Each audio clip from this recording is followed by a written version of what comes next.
So this is the second to last instance before we take some well-deserved summer break from the seminar series.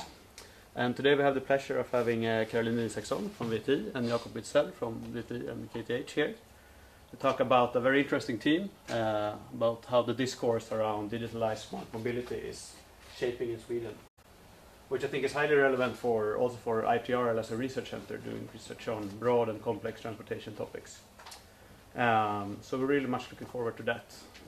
Before we're starting, I just also want to give a heads up that next time is the last Tuesday seminar session when we will wrap up what we have been talking about this spring, and we will also have a presentation from 5 or 6 of our master thesis projects that have been running here at ITRL. So if you're interested in that, I recommend you to sign up for that, and we will send out invitations tomorrow for that. But now I hand over to Karolina and Jakob. Thank you very much. And thank you for inviting us. It's a pleasure to be here. And, well, we will present something here today, which is part of our ongoing work in the Mistra SAMS program. And I'm Karolina Isaksson, as Albin said, and I'm a senior research leader at VTI, the Swedish National Road and Transport Research Institute, VTI, and also adjunct professor at KTH Urban and Regional Studies. And I'm Jakob Witzell and a PhD student also within the Mistra SAMS project, VTI and KTH. Yeah. And what we will present this morning is a work that we have been conducting this spring together with our colleague Malin Henriksson, who couldn't come, but she sends her regards. Also very happy to be invited. And yeah, we will present an analysis of the ongoing discursive framing of digitalized smart accessibility in Sweden at the moment. So we have tried to make, hey Anna, it's perhaps we can say it's a snapshot of the ongoing discursive framing within this field.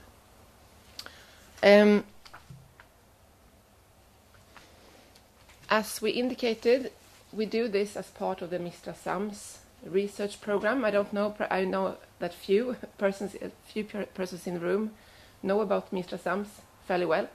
For instance, Anna and Jonas and Kelsey too. But the rest of you, have you heard about Mistra SAMS program? So it's a good opportunity for us to say a few words about Mistra SAMS then. Mistra SAMS is a large Mistra-funded research program focusing on sustainable accessibility and mobility services. So it's focused on new digital services and what they might mean from a sustainable transport perspective. And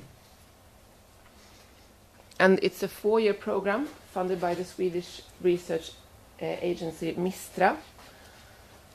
And the overall aim is to find services that are disruptive and that can help us progress towards sustainability. Because as you know, all of these services that we talk about today might not actually lead to sustainable development, but we think that they could under some certain circumstances. So that is what we try to explore in this program. And it's a broad, large program. I think it's like 50 million Swedish crowns. We do the research together with a range of different parties. The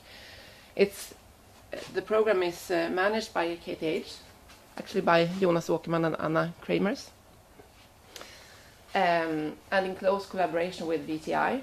But also, we collaborate with the city of Stockholm, the city of Botkyrka, the Swedish Transport Agency, Isaksson, Scania, Transformator Design, and also other research organizations like Lund University, Karlstad University. So we are many people and competences involved in this program. And we will focus on the identification of promising services, but also quite a lot of focus is put on understanding user needs, users' perceptions about new upcoming services, how new services will actually work for people in their everyday life. And also another part of our work is focusing on the institutional conditions under which they can be implemented and developed. So, and it's within that part of the program that we work. And in the end, we will come up with policy recommendations to Swedish policymakers, suggesting how they should, or presenting options of how they could try to shape this agenda. Something else to add there, Jakob? I think you got it. Yeah, I hope so. And our role then, together with a few other persons as well. Yeah, me and Malin and Karolina who has written the conference paper, which we're presenting today, have a main role in the project to provide insights about key institutional conditions that influence the design and implementation of emerging accessibility service innovations, or smart accessibility services. And in the presentation today, then, we will focus on the emerging policy agenda, as we said, for digitalized smart accessibility in Sweden at the moment.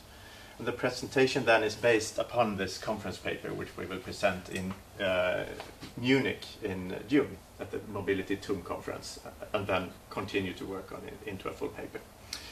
So it's still a work in progress, and we're happy to present our preliminary analysis here today. So the aim and research questions guiding this work is to examine and critically discuss the ongoing discursive framing of digitalization and smart accessibility in contemporary transport policy and planning in the Swedish context. We are interested in central assumptions about digitalization and its role for a transformation of the transport sector. What problems are digitalization intended to solve according to major policy documents at the moment, in which way, for whom, etc. And what actors are positioned as key actors in this transformation process. Mm-hmm. And we have applied discourse analysis as our analytical framework in doing this work. Sorry for the mistake in analysis. Sorry. And I don't know how many are familiar with discourse analysis. Yeah, it's often good to repeat some of the. Anyway, but and perhaps I should have said that my background is in political science, so that's why probably discourse analysis comes up here. I don't know. Perhaps you should say something about your background as well. I'm a trained urban and city planner with some transport competence too from KTH actually. Yeah. Mm-hmm. Within policy analysis and critical studies on politics and planning, discourse analysis is quite common analytical perspective. And I think we have planned now to say actually a few words on that, because it's an important part of kind of making sense of why we did our research in this way. And some of the basic assumptions that characterize discourse analysis, or the roots of it, rather, is that it's a social constructionist perspective, meaning that the world is created through human interaction. Of course, there might be, essentially speaking, there might be a world outside, but it's being made sense of through human interaction. Which means that research about the world, about society, should focus on language, human communication, the concepts we use, the categories we make, as important dimensions of the constantly ongoing shaping of the world. And that's why discourse analysis has turned into a quite commonly used approach, I think, in policy science and planning studies. It's a way to open up things that we take for granted. So, for instance, the way we think about climate change, it is constantly changing over time, but we don't think about it so much, perhaps because we're part of this ongoing discursive development. But if we look back to like 10 years back, we talked about climate change in a different way than we do today. So that's one example of why discourses matter to us. And a definition of discourse is then that, a discourse is understood in our work actually as a specific ensemble of ideas, concepts, and categorizations. Hey, Anna. That are produced, reproduced, and transformed in a particular set of practices, and through which meaning is given to physical and social realities. So it's and that in turn creates a specific way of thinking about the world. So by using discourse and discourse analysis, we really need to focus on the way we talk about things, the way we frame things through language. We constantly use concepts, categorizations, we use statements, and through that we create meanings and understandings. We produce truths about things. So, and this is the research object in itself, the way we talk and write and communicate about a certain thing. And the roots of discourse analysis, it comes from the language philosophy from the 1960s and 1970s. Perhaps you have heard about Michel Foucault, who was a French philosopher, and actually his work focused on long periods of time. It was historical epochs, and the way people thought about criminality, sexuality, sanity. So he wrote works about like how ideas of criminality was shaped under long periods of time. But the way we apply discourse analysis, and this is quite common today, is that you can also use that to focus on a shorter period of time to create, like we try to do now, a snapshot of something, but you could also extend it to longer periods of time, of course, and do comparisons. And it's also important to note, I think, that discourse is a way to analyze power. Because since discourse is a way to produce truths, meanings, broad understandings of things, it's also a very powerful thing. Because when you produce a certain truth or a way of thinking that is broadly accepted and established, it's both about allowing ways of thinking and also limiting ways of thinking. So when you produce a truth, you also marginalize other ways of thinking.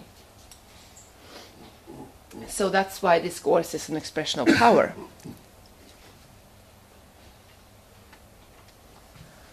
And I think, since I've been working with discourse analysis in different projects over the last 15 years, I think a common way of thinking about discourse is that it is only about language and text and the way we talk and write about things.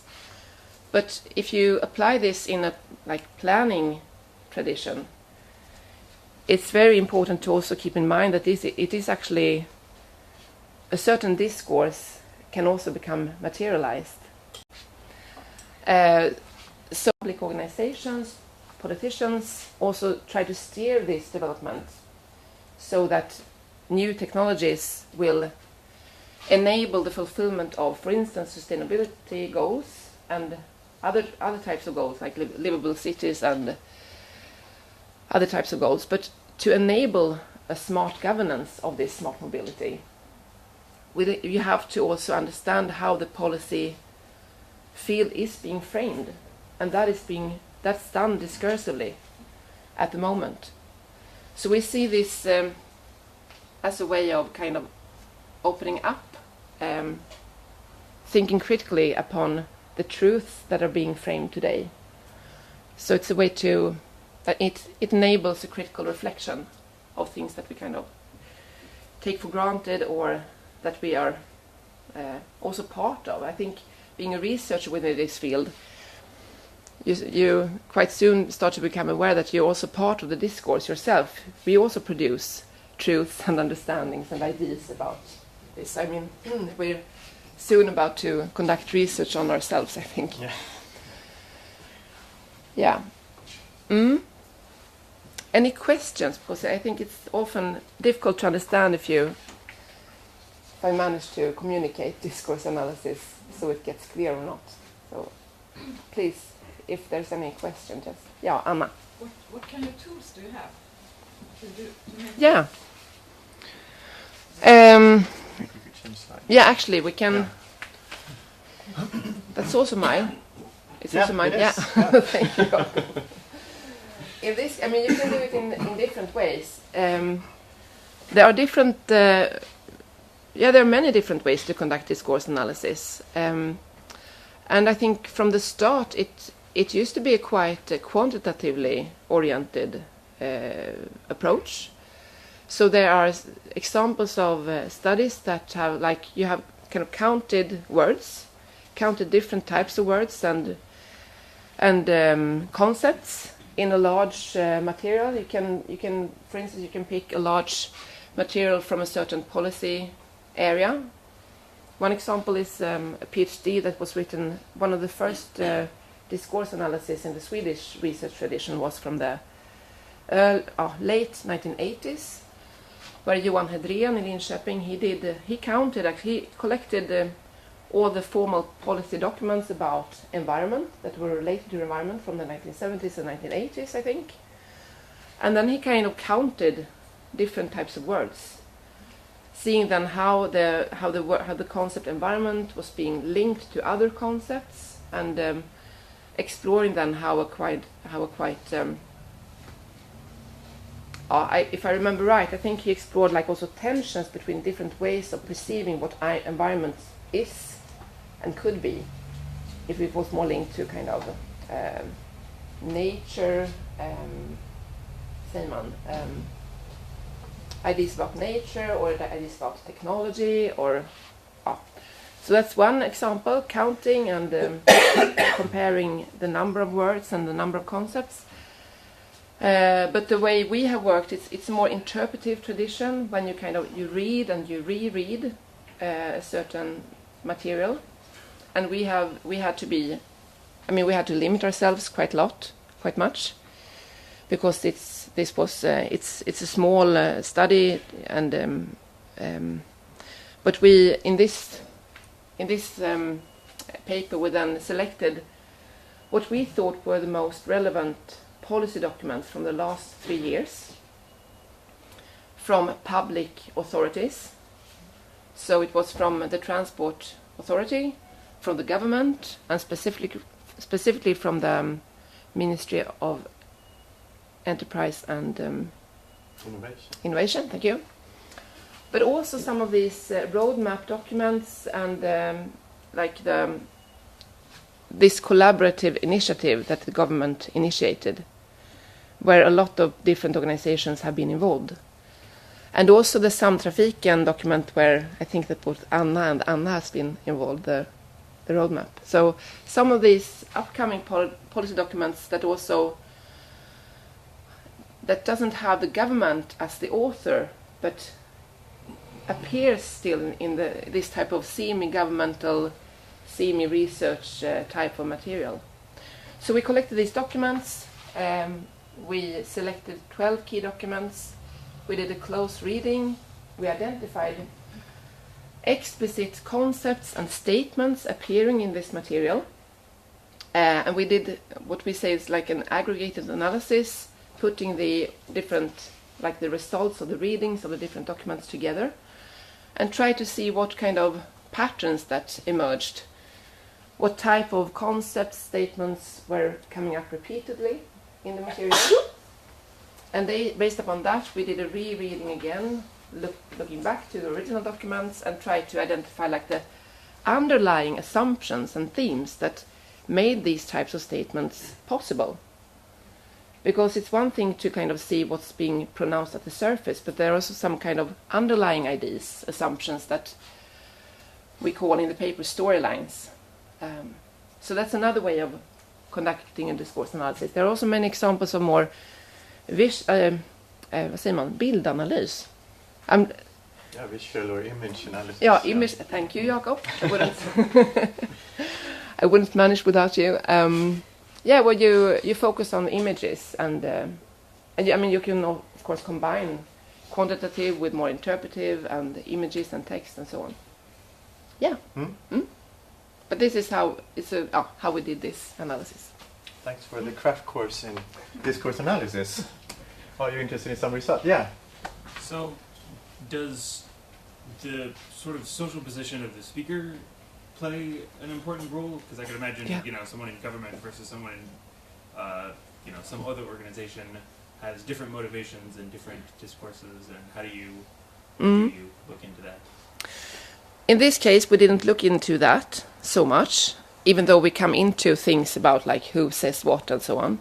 But yeah, that's something that you can certainly do, and I think it's a good idea to do it, especially if you go into a kind of a larger discourse analysis, because it often makes a lot of difference who says what, and you can also see easily, or sometimes you can see actually I did my PhD using discourse analysis. I wrote my PhD about the Dennis package, which was a large infrastructure project in Stockholm in the 1990s.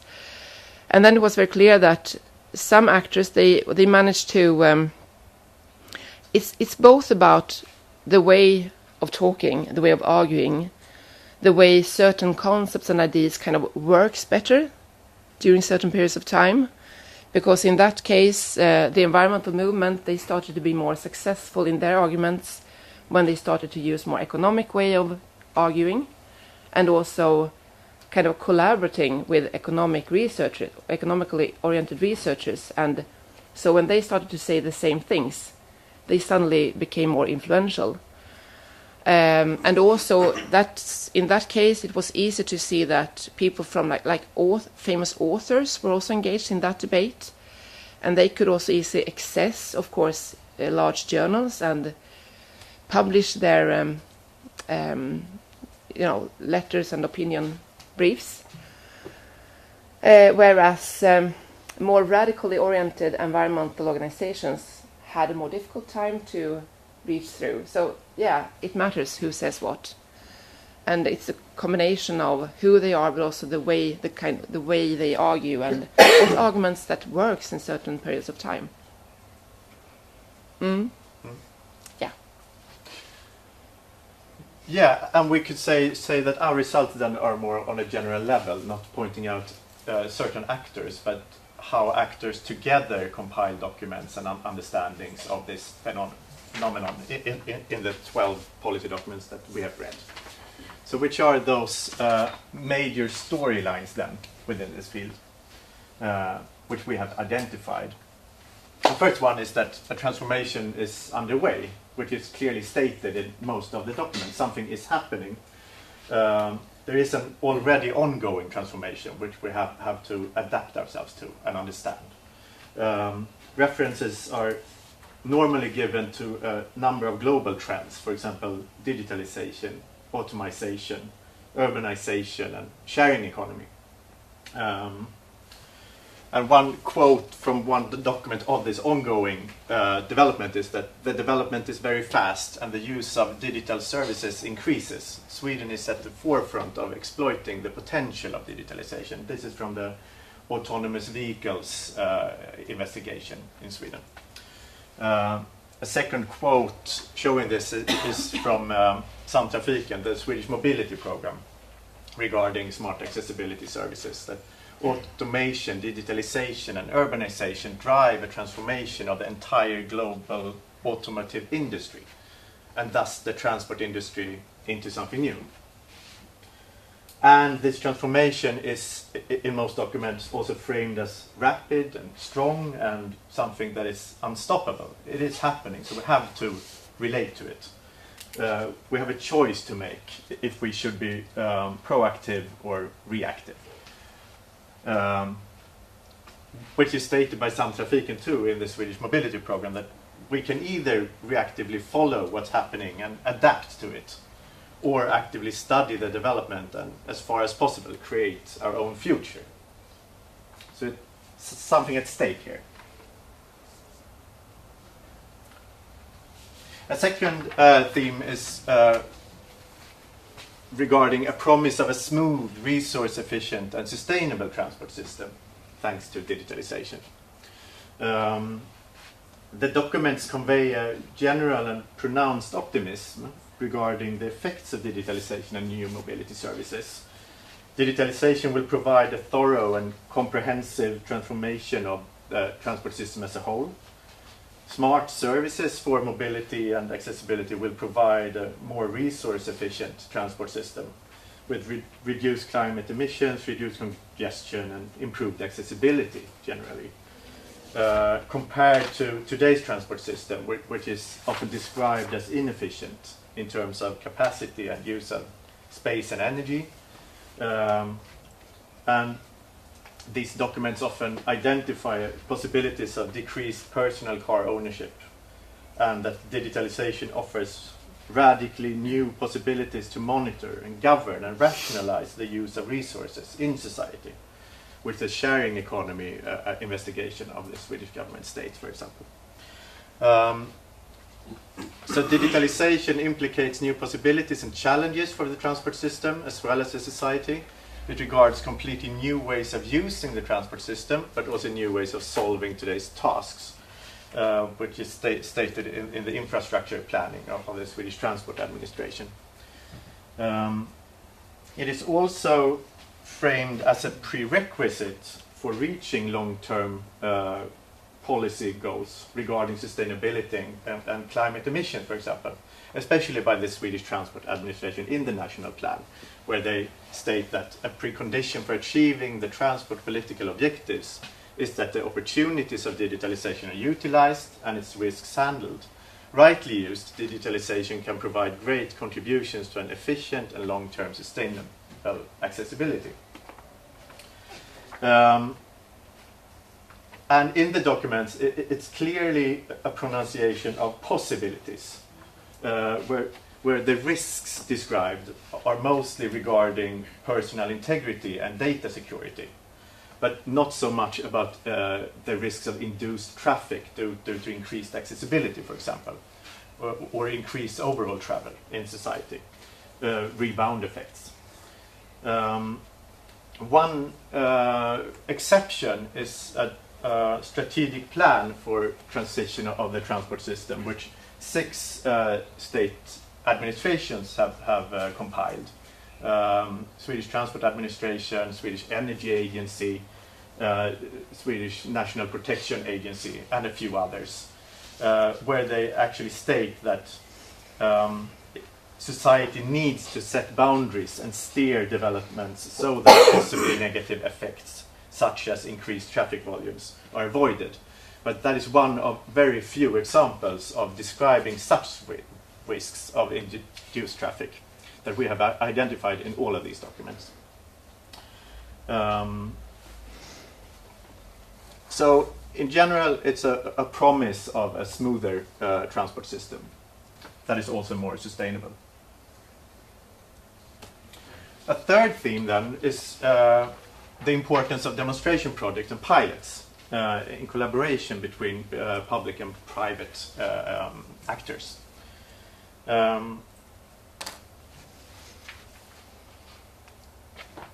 There, sorry, wrong page. There's a very strong belief in the role of innovation to drive this transition forward, with a focus on demonstration projects and pilots to enact a more rapid transition. And then collaboration appears as a key feature in order to achieve this. For example, the Swedish government partnership program for the next generation's travel and transport is based upon a triple helix model, which is situated organizationally rightly below the government. So it's a strongly political engagement in this triple helix coordination of actors. So public authorities, academia and industry are given the task to launch activities which supports this transition. It's managed that way on the central level. And to achieve a transition, then, public actors are expressed as being dependent upon the innovation capacity of private actors. for example, expressed by the Ministry of Enterprise and Innovation as that we need the innovation capacity of the business sector to find necessary solutions and ways forward. Through collaboration between public actors, businesses and university, college and institutes, we gain more out of the investments that are made. And there is also a belief in consensus and common values among these actors, which is expressed, for example, by the Swedish Transport Administration in the national plan, that there is a need for actors to establish joint targets and shared maps regarding how the objectives should be reached. So a strong idea of that we share the same objectives when trying to achieve this transformation, no matter if we are a public or private actor. A fourth theme is that public actors must adapt to this development, that we are more oriented towards consensus and collaboration. New actors are coming into this field and changes the power relations and interest between the traditional administrations like the transport administration, for example, changes the boundaries between politics and business, for example. So the public sector is framed as important for the ongoing transformation, but in a different way than the private actors who are innovating. On the one hand, it's emphasized that they should take some kind of proactive role in driving the development, which the Swedish Transport Administration also states in the national plan. But on the other hand, public sector actors need to take a more supportive position and facilitate innovation initiatives, which then are expected to be developed by entrepreneurs and business enterprises or triple helix collaborations. And it is explicitly stated in many documents that there is a need for new constellations of actors in the planning and construction of the transport system to achieve this transition. Another example of how public actors are seen as in need of adapting is regarding public transport and the evolution of mobility as a service, where public transport agencies are expressed as they have to change their mindset and allow third-party sales of tickets, because that's a prerequisite for market development. And that's a field where it's not obvious that the private actors providing mobility services and the public transport authorities have the same view upon the development or same interests. Although there is much explicit talk about consensus, there are also sometimes these writings appear as conflicting and not solved yet, so to say. So public actors may be seen as hampering the development of these innovative transitions of the transport system. And one could also see the transport system then, the infrastructure, as an object which should support innovations, demonstrations, and so on. And it should be managed and administered in a way that opens up for new actors to experiment with the infrastructure. And a last general storyline that we identified is a shift from traveler to customer in utilizing the transport system. So there's a change in the view of who uses the transport system.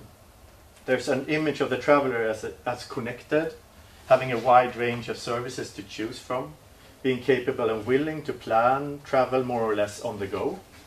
And this indicates that he or she is not bound to any routine act, but is free to adjust to what is appropriate in the specific situation at hand.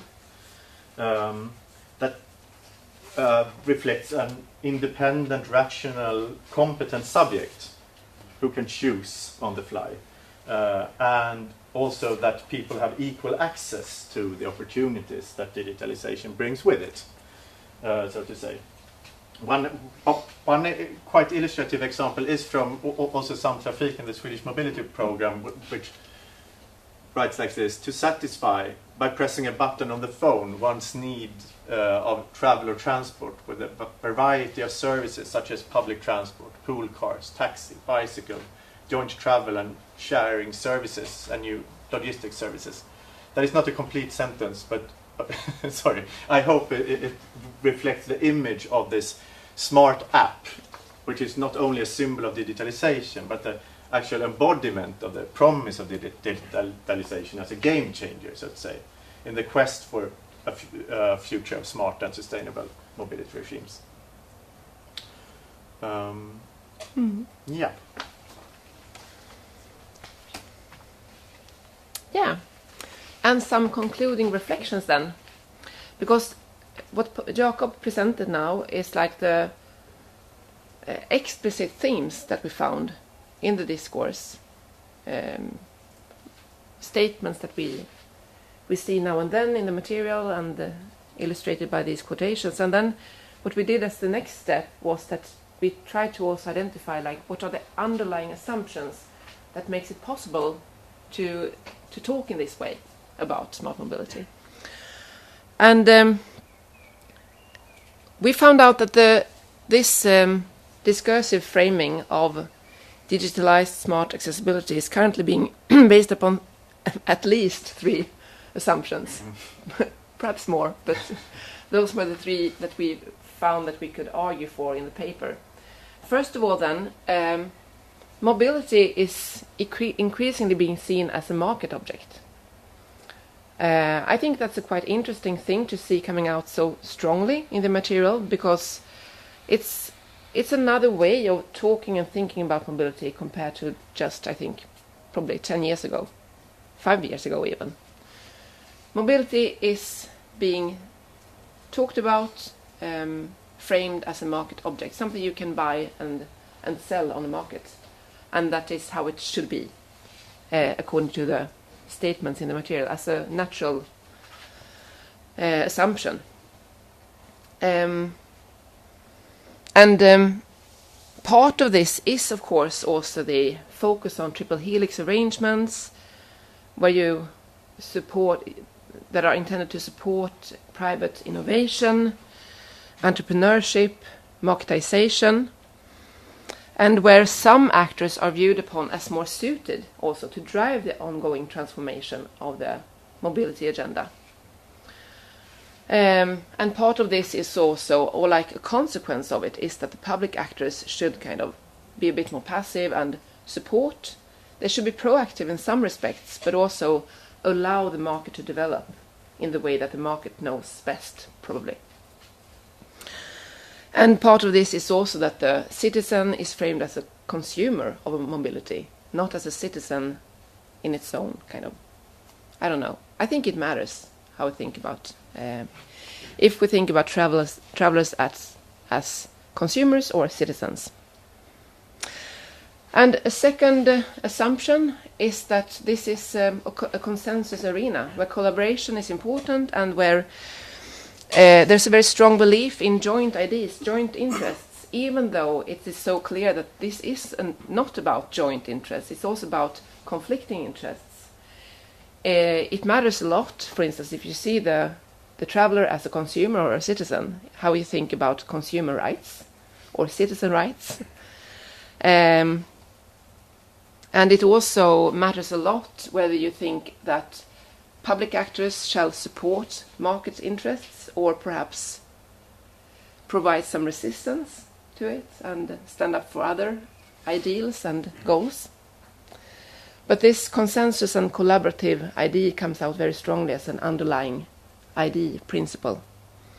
And the third one is, we call it mobility as usual, because if we relate to other research on sustainable mobility, it's broadly accepted that sustainable mobility requires both increased energy efficiency, which comes out in this material too, a modal shift to more sustainable ways of traveling, but also reduced travel.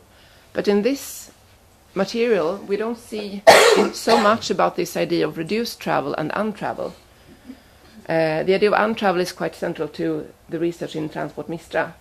But we think that the ideas that are being framed in this material is about a continued high mobility society, where we shall continue to travel a lot and move around, even though digitalization would enable other ways of reaching accessibility too. But this doesn't come out so strongly in the material.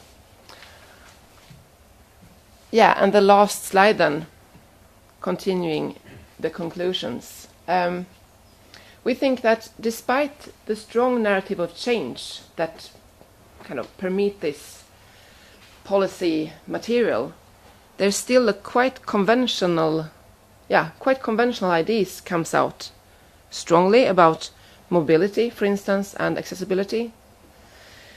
And we also think that this discourse, to a fairly large extent, consolidates existing power relations. For instance, this focus on, I don't know if you,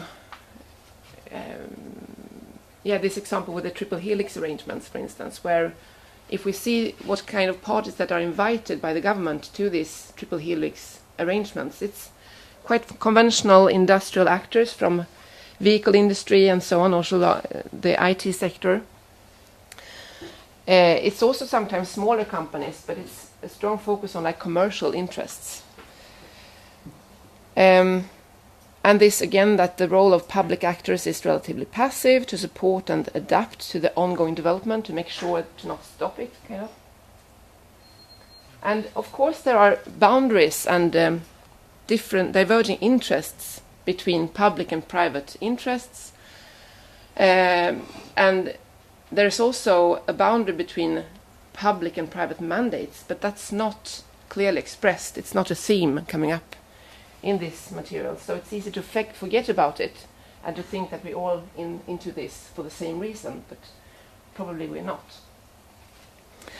And thinking about it from a governance perspective, this current policy framing makes it quite difficult to understand it and pin this down from a governance perspective. For instance, if we think about the long-term goals of climate neutrality and the fossil-free welfare state, it's very uncertain how this, all the things that are going on and the way we talk about this will actually enable to reach these overall goals. There's a lot of assumptions of all the possibilities, but very uncertain what actions that needs to be taken to ensure that these goals are being fulfilled. So perhaps we can see that it's a lot of focus on possibilities, but not so much on the strategies.